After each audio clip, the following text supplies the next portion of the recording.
और लोकतांत्रिक अधिकार का प्रयोग करते हुए आप सबको स्वयं भी वोट पोल करना है और औरों को भी वोट पोल करने के लिए प्रेरित करना है।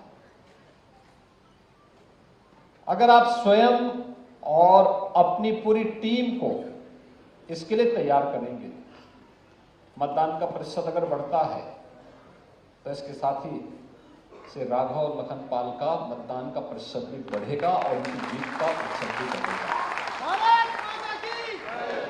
आप अनुमान करिए, अगर पिछली बार भी मतदान का प्रतिशत बढ़ा होता, कोई ताकत राघव लखनपाल को हरा नहीं सकती थी। और इसीलिए मैं आपसे आह्वान करने के लिए आया हूं कि सबसे पहले मैं आप सबका ही आह्वान करने के लिए आया हूं। हम चुनावी सभाओं में आएंगे क्योंकि आपके वोट की कीमत है। आप सोचिए, आपका एक वोट कैसे प्रभावित करता है। गलत दिशा में जाता है, गलत पार्टी को जाता है तो सहारनपुर में कर्फ्यू लगता है, और मोदी जी के साथ जाता है तो कावड़ यात्रा भी निकलती है।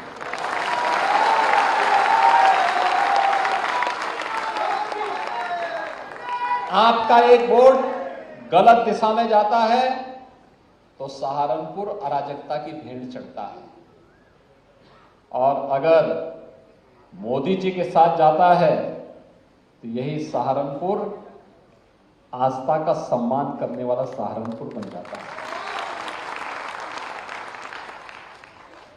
आपका वोट अगर गलत हाथों में जाता है तो इस सहारनपुर में रंगदारी वसूली शुरू हो जाती थी, और आज मोदी जी के साथ में गया है तो यहां की कास्ट कला फिर से पुनर्जीवित होकर के दुनिया में छाने के लिए आतुर दिखाई दे रही है।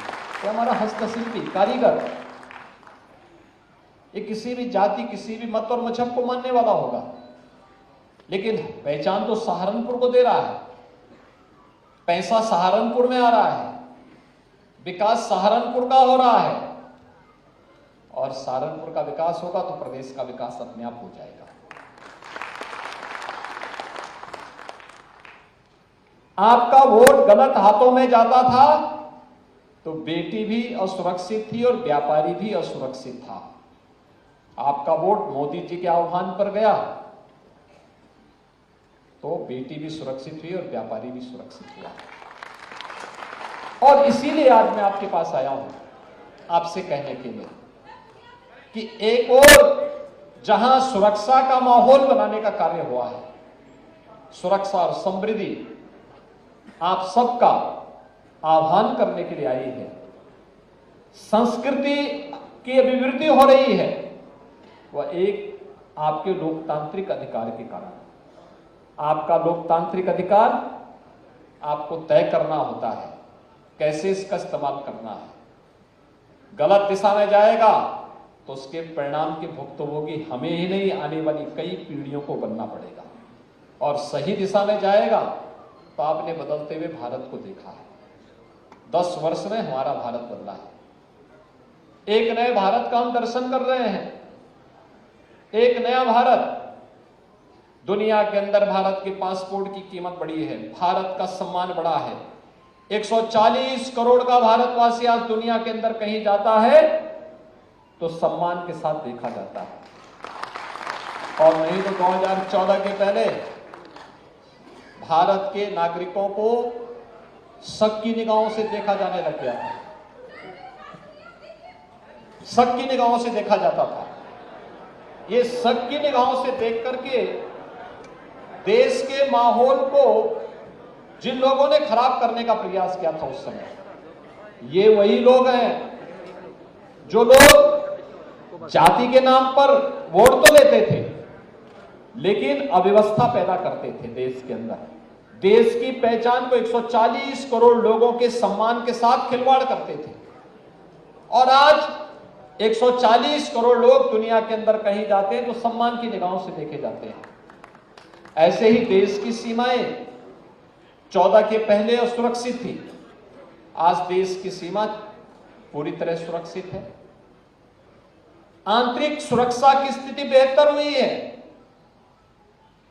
बचपन में हम लोग एक नारा लगाते थे, भारतीय जनता पार्टी भी और भारतीय जनसंघ भी उससे पहले एक नारा लगाता था, एक देश में 2 प्रधान 2 प्रधान 2 निशान नहीं चलेंगे, नहीं चलेंगे।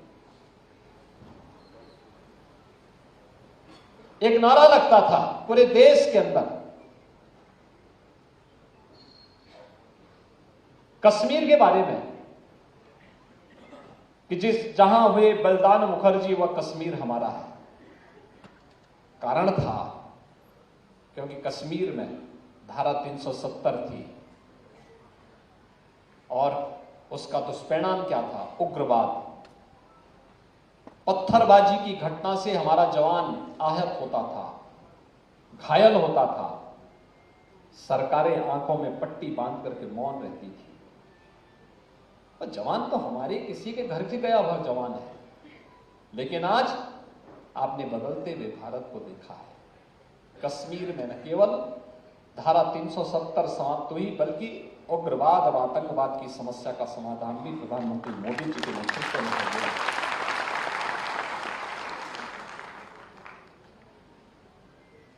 मैं इस बार होली को देख रहा हूं।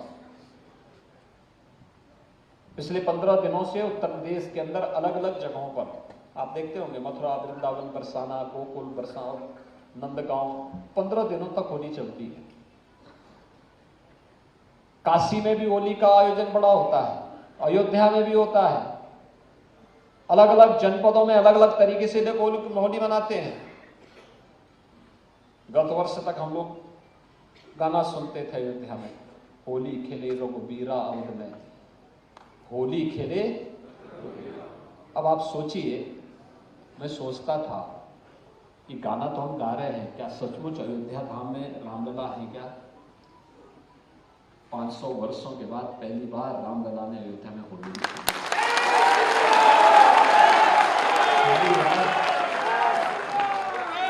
एक वोट कश्मीर में धारा 370 को समाप्त करता है, उग्रवाद और आतंकवाद का समाधान भी करता है, रामलला का प्रकटीकरण भी कर देता है। अपने वोट की कीमत को पहचानिए, और यही है देश के अंदर मोदी की गारंटी।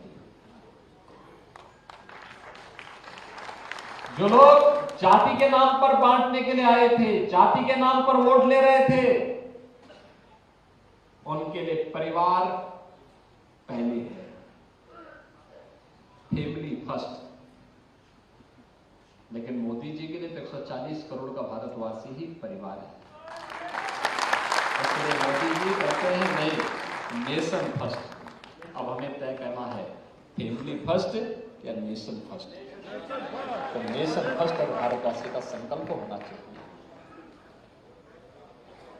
वे तुष्टीकरण के आधार पर समाज को बांटते हैं। मोदी जी ने कहा नहीं, हमें तो सबका साथ और सबके विकास के आधार पर देश के 140 करोड़ लोगों की संतुष्टि के लिए कार्य करना है। उन्होंने जाति के नाम पर बांटा, मोदी जी ने गरीब कल्याण के आधार पर समाज के प्रत्येक तबके को शासन की योजना का लाभ दिया।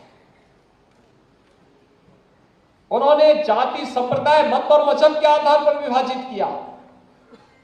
मोदी जी ने कहा नहीं, हमें विकसित भारत की संकल्पना को पूरा करना है। विकसित भारत, विकसित भारत का मतलब जहां हर भारतवासी के जीवन में खुशहाली होगी, हर भारतवासी खुशहाल होगा, हर नौजवान के हाथ में कार्य होगा, उसकी आजीविका की पुख्ता व्यवस्था होगी, हर व्यापारी सुरक्षित माहौल में अपना व्यापार कर पाएगा, उसके व्यापार में उन्नति होगी, हर हस्तशिल्पी और कारीगर को उसकी हुनर का सम्मान प्राप्त होगा, हर उद्यमी को ईज ऑफ डूइंग बिजनेस के माध्यम से व्यापार और उद्योग लगाने की पूरी स्वतंत्रता होगी। देश और दुनिया के अंदर अपने प्रोडक्ट को पहुंचाने के लिए एक बेहतर कनेक्टिविटी होगी। इस प्रकार का माहौल देने की आज मोदी जी ने इस प्रकार का माहौल भारत के अंदर बनाया है। दुनिया भारत की ओर देख रही है, लेकिन विघटनकारी और विभाजनकारी ताकतें भी उतनी ही तेजी के साथ प्रहार करने के लिए आतुर दिखाई दे रही है। और इसलिए ये उम्मीद करना कि राघव लखनपाल हर घर घर जा पाएंगे, हर गांव गांव जा पाएंगे, चुनाव के दौरान संभव नहीं हो पाएगा। आपको सबको राघव लखनपाल बनना पड़ेगा। मोदी जी और हमारे प्रतिनिधि के रूप में घर घर जाना पड़ेगा। और इसीलिए सबसे पहले मैं समाज के विभिन्न तबके के नेतृत्व वर्ग का आह्वान करने के लिए ही आया हूं। और यही मोदी की गारंटी है, विकसित भारत। मोदी की गारंटी है। इसका मतलब 12 करोड़ अन्नदाता किसानों को किसान सम्मान निधि। मोदी गारंटी का मतलब 4 करोड़ गरीबों को सिर ढकने के लिए प्रधानमंत्री आवास योजना, 2.5 करोड़ घरों को मुफ्त में बिजली का कनेक्शन, 10 करोड़ गरीबों को मुफ्त में उज्ज्वला योजना का रसोई गैस का सिलेंडर, 60 करोड़ लोगों को 5 लाख रुपए की स्वास्थ्य बीमा का कवर। मोदी की गारंटी का मतलब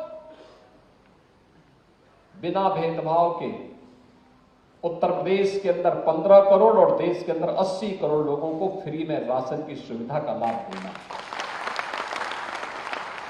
यह एक कार्य आज मोदी जी के नेतृत्व में पूरे देश के अंदर हो रहा है। विरासत का संरक्षण भी और विकास भी। कोई सोचता था कि सहारनपुर में विश्वविद्यालय बनेगा, लेकिन आज सपना साकार हो गया। मां शाकंभरी के नाम पर विश्वविद्यालय। हमें आज से 7 वर्ष पहले जब सहारनपुर आना होता था दिल्ली से, तो हमें 7 घंटे लगते थे। और आज आप देखना, इस वर्ष के अंत तक केवल 2 घंटे में आप दिल्ली से सहारनपुर पहुंचेंगे, 2 घंटे में। और अभी आपका सिविल टर्मिनल एयरपोर्ट का भी बनने वाला, हम पैसा दे चुके हैं, काम प्रारंभ हो चुका है। यानी एयर कनेक्टिविटी भी और बेहतर रोड कनेक्टिविटी भी, रेल की कनेक्टिविटी भी। इस पर चाहेंगे एक दिन, अभी जो रैपिड रेल हम लोग लेके आए हैं ना सहारनपुर, वहां तक, मेरठ तक, उसको देर सवेर तो यहां तक भी पहुंचना ही होगा। आप देखो कहां पहुंच रहा है इनका। और मैं तो बार बार जो हमारे पास यहाँ का हस्तशिल्पी और कारीगर आता है काष्ठ कला का, मैं उसको कहता हूं कि भाई अपने लोगों को बोलता कि इनको अच्छी कला दिखाए, अच्छी से अच्छी तकनीक दीजिए, इनको प्लेटफॉर्म दीजिए। और मेरा मानना है कि हमारी यहाँ की काष्ठ कला दुनिया के अंदर छा जाएगी। ऐसा फर्नीचर बनाएगा हमारा सहारनपुर का कारीगर। अब हमारी प्रतिस्पर्धा दुनिया से है और दुनिया की इस प्रतिस्पर्धा के लिए हमें तैयार करना होगा। यह कार्य आज सहारनपुर में हो रहा है।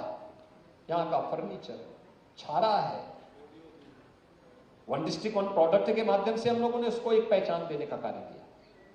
जब अच्छी सरकार आती तो अच्छा सब काम होता है, अच्छे लोग कार्य करते हैं। और हमने सुरक्षा की पुख्ता व्यवस्था की। एटीएस का सेंटर हमने बनाया है यहाँ पे आपका देवबंद में। देखो मां शाकंभरी के नाम पे विश्वविद्यालय बनेगा तो देवबंद में एटीएस का सेंटर भी बनेगा। ये भी हमने पुख्ता व्यवस्था कर दी है। और इसीलिए मैं आपका आह्वान करने के लिए आया हूँ, आप पूरी तैयारी के साथ काम करिए। राघव लखनपाल बनिए। चुनावी सभाओं में तो हम लोग आएंगे, लेकिन आपको घर घर जा करके, क्योंकि केवल आपके लिए 20-21 दिन का समय बाकी है।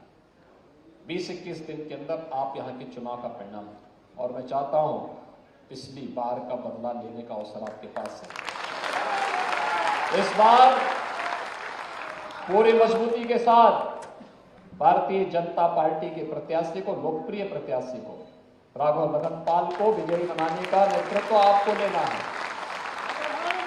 हमारा ये मंच यहां पर जो है ना, यह आपके पीछे खड़ा होगा।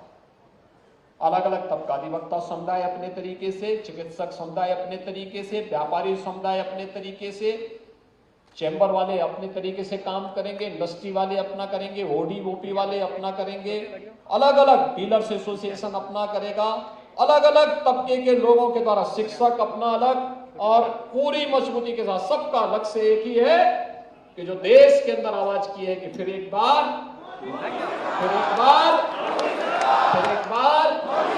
और अब की बार 400 पार के लक्ष्य के साथ यहां से सहारनपुर से राघव लखनपाल भी साथ में होगा। इस संकल्प के साथ हम सबको आगे बढ़ना है और मैं यही आह्वान करने के लिए आपके पास आया हूं। मुझे बहुत प्रसन्नता है कि आपने उत्साह दिखाया है।